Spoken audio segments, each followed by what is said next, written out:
با عرض سلام و درود خدمت دوستان عزیز. دوستان دقت داشته باشید. آقا روغن ترمز موتورسیکلت هایی که ما سوار میشیم، موتورهای ژاپنی، همشون دات فور استفاده میشه داخلشون. دقت کنید این بالا نوشته شده دات فور.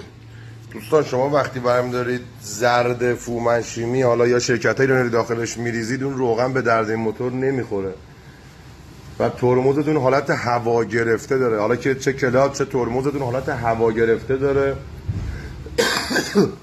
ببخشید و فکر میکنید که هوا گرفته، ولی این نیستش.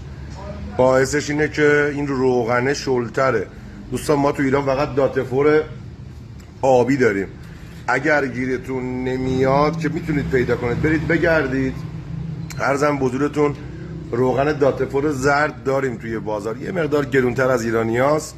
اگر نبود باید این روغن رو خالی کنید و آبی استفاده کنید.